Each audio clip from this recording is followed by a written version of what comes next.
জন্য ডিস্টার্ব হবে। আসসালামু আলাইকুম। এই অ্যাসিড আওয়াজের জন্য অসুবিধা হচ্ছে? আচ্ছা, এখন ঠিক আছে। এই যে আজকে আলোচনার জন্য 3টা বিষয় নির্ধারিত ছিল, তার মধ্যে 2টি বিষয় আলোচিত হয়েছে। প্রথম হচ্ছে দ্বিকক্ষ বিশিষ্ট পার্লামেন্টের বিষয়টা। দ্বিকক্ষ বিশিষ্ট পার্লামেন্টে আপার হাউস নিয়ে আলোচনা হয়েছে। যেহেতু লোয়ার হাউসে কিভাবে নির্বাচন হবে সেটা কমিশনেরই সুপারিশে আছে বিদ্যমান পদ্ধতিতে, ফার্স্ট পাস দ্য পোস্ট, মানে বিদ্যমান যেটা আছে সেই পদ্ধতিতে নির্বাচন হবে।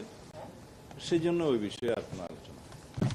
দ্বিকক্ষ বিশিষ্ট পার্লামেন্টের বিষয়ে বিভিন্ন রকমের মতামত থাকার কারণে আপনারা জানেন আজকে প্রায় 3.5 দিন মতো আলোচনা হলো আর কি। আগে 2 দিন 2.5 দিন, আজকে সহ প্রায় আমার হিসেবে 3.5 দিন আলোচনা হয়েছে।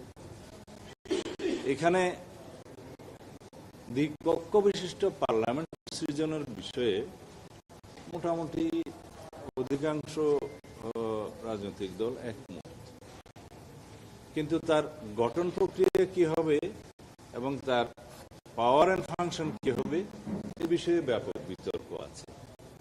আমাদের দলের পক্ষ থেকে আমাদের যে প্রস্তাব সেটা আমরা এখনো সেই জায়গায় আছি এবং আমাদের 31 দফার ভিত্তিতে আমরা যে আইডিয়া নিয়ে এই দ্বিকক্ষ বিশিষ্ট পার্লামেন্ট সৃজনের জন্য প্রস্তাব করেছিলাম সেটা হচ্ছে দেশের বিভিন্ন সেক্টরের যারা বিশিষ্টজন, রাষ্ট্রবিজ্ঞানী, সমাজবিজ্ঞানী, বিভিন্ন শ্রেণী পেশার বিশিষ্টজন এবং যাদের জাতি গঠনে অবদান আছে তাদেরকে নিয়ে, এবং যারা পিছিয়ে পড়া জনগোষ্ঠী আছে বিভিন্ন শ্রেণী পেশার মানুষকে নিয়ে তাদের যে মেধা, প্রজ্ঞা এবং অভিজ্ঞতা সেটার কন্ট্রিবিউশন যাতে ন্যাশন বিল্ডিং অ্যাক্টিভিটিসে প্রতিফলিত হয় এবং জাতি সমৃদ্ধ হয়, সেই আইডিয়া থেকে আমরা এই প্রস্তাবটা রেখেছিলাম। এবং সেখানে আমরা 100 আসনের দ্বিকক্ষ বিশিষ্ট পার্লামেন্ট আপার হাউসের প্রস্তাব করেছি।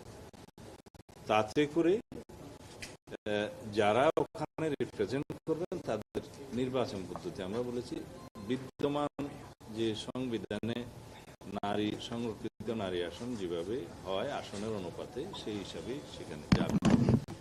এই বিষয়টা নিয়ে ব্যাপক বিতর্ক আজকে 3-4 দিন যাব, যে কেউ চান পিআর পদ্ধতিতে, মানে প্রাপ্ত ভোটের অনুপাতে আসে। তো এখানে আবার পাওয়ার ফাংশনের বিষয় আছে, যে সাধারণ বিল কিভাবে পাস হবে, কনস্টিটিউশন অ্যামেন্ডমেন্ট হলে আপার হাউসে কিভাবে পাস হবে ইত্যাদি। তো ব্যাপক আলোচনার ভিত্তিতে কোথাও ঐক্যে আসা যায়নি, ঐক্যমতে আসা যায়নি। এখন দ্বিকক্ষ বিশিষ্ট পার্লামেন্টের প্রয়োজন আছে কিনা সেই প্রশ্ন অনেক দল তুলেছে, যে বাংলাদেশের মতো একটা আমাদের যে আর্থিক সক্ষমতা সেই বিষয়ে আরেকটি পার্লামেন্ট সৃষ্টি করা এবং সেই পার্লামেন্টটা যদি আসলে নিম্নকক্ষের রেপ্লিকা হয় তাদের বক্তব্য অনুসারে, তাহলে সেটার প্রয়োজন আছে কিনা সেই প্রশ্ন উত্থাপিত হয়েছে। কারণ এটাও একটা আলাদা পার্লামেন্টের মতো ব্যয়বহুল একটা পার্লামেন্ট হবে। তো সেই বিষয়ে সমস্ত বিষয়ে আলোচনা করে ঐক্যমত্য কমিশন সবার মতামত নিয়ে একটা সিদ্ধান্তে আসার কথা। সেই সিদ্ধান্ত জানানোর পরে আমরা আমাদের প্রতিক্রিয়া বা আমাদের সম্মতি বা অসম্মতি সেটা জানাতে পারবো, সেজন্য আমাদেরকে অপেক্ষা করতে হবে। দ্বিতীয় বিষয় ছিল সংবিধান সংশোধনী সংক্রান্ত, কিভাবে সংবিধান সংশোধন হয় এবং সেই বিষয়ে সবার মতামত নেওয়া হয়েছে। তবে সুখের বিষয় আমি একটা অ্যাডিশনাল প্রস্তাব দিয়েছিলাম, সেটা মোটামুটি সবাই গ্রহণ করেছে। সেটা হয়তো ঐক্যমত্য কমিশন যখন এখানে প্রেস ব্রিফিং আপনাদের সামনে করবেন তখন হয়তো ওনারা বলতে পারে। সেটা হচ্ছে বিদ্যমান সংবিধান কিভাবে সংশোধিত হয়। নিম্নকক্ষে, মানে বর্তমান তো জাতীয় সংসদ যেটা আমরা আমাদের কনস্টিটিউশন অনুসারে আছে, সেখানে প্রথাগতভাবে ট্রেডিশনালি 2/3 মেজরিটিতে সংবিধানের যে কোনো বিধান সংশোধন করার বিধান আছে। এখানে একটা বিধান আছে যে আর্টিকেল 142 অনুসারে সংবিধান কিভাবে সংশোধিত হবে সেটা ওখানে বলা আছে। তার মধ্যে বলা আছে যে সংবিধানের প্রস্তাবনা আর্টিকেল 8, 48, 56 এবং 142 ইটসেলফ, এখানে যদি কোনো সংশোধনী আসে, পরিবর্তন আসে, সেটা পাশ হওয়ার পরেও রাষ্ট্রপতির সিগনেচারের আগে সেটা গণভোটে দিতে হবে। সেই গণভোটের বিধানটা এই জন্য রাখা হয়, এই যে যেমন প্রস্তাবনা সংবিধানের একটা মৌলিক বিষয়, এবং আর্টিকেল 8 হচ্ছে সেটা রাষ্ট্র পরিচালনার মূলনীতি, আর্টিকেল 48 হচ্ছে এটা রাষ্ট্রপতি সংক্রান্ত, 56 প্রধানমন্ত্রী সংক্রান্ত সংসদীয় ব্যবস্থা থাকবে কি থাকবে না এই সংক্রান্ত, এবং 142 হচ্ছে যেভাবে সংবিধান সংশোধিত হয় সেই সব বিধান সংক্রান্ত। তো এগুলো অত্যন্ত গুরুত্বপূর্ণ। এখানে যদি কোনো চেঞ্জ আসতে হয় তাহলে সংবিধানে উল্লেখ করা আছে এগুলো আবার জনগণের কাছে যেতে হবে গণভোটের জন্য। এখানে আমি প্রস্তাব করেছি, আমরা যেহেতু আরো শক্তিশালী অবস্থা করতে চাই যাতে ভবিষ্যতে যে কেউ তত্ত্বাবধায়ক সরকারে যেন হাত না দিতে পারে।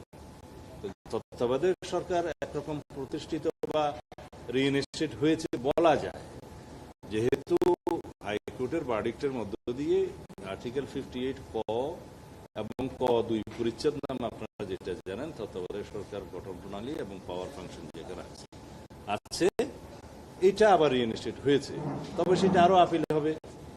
এবং যেহেতু 13 অ্যামেন্ডমেন্ট চ্যালেঞ্জ হয়েছিল, জাস্টিস খায়রুল হক সাহেব এটাকে অ্যাবলিশ করে দিয়েছিল, সেটা আবার এখন রিভিউতে আছে।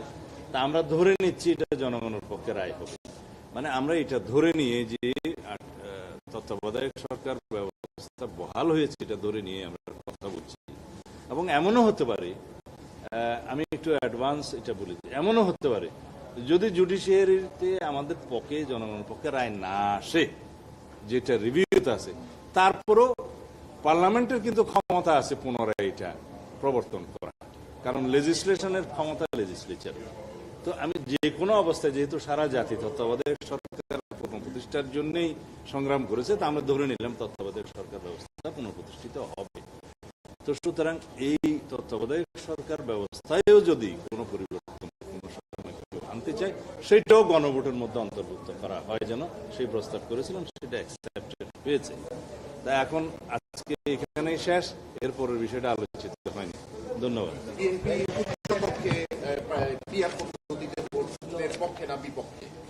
সেটা তো পরিষ্কার, আমরা পিআর পদ্ধতিতে চাই না,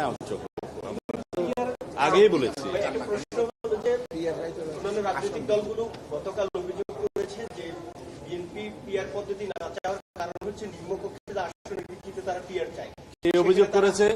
রাজনৈতিক দলগুলো তারা বলেছে যে না চাওয়ার কারণ হচ্ছে তারা আবারও 100 মানে উচ্চ কক্ষে তারা আধিপত্য বিস্তার করবে। যদি পিআর পদ্ধতি হয় তাহলে এই বিস্তারটা তাদের থাকবে, এই কারণে হচ্ছে তারা পিআর চাচ্ছে না। আমরা আমাদের আইডিয়াটা 31 দফার আলোকে আমরা এখানে প্রস্তাব দিয়েছি, এবং সংবিধান সংস্কার সংক্রান্ত যে কমিশন হয়েছিল সেখানেও আমাদের সেই প্রস্তাব দিয়েছি।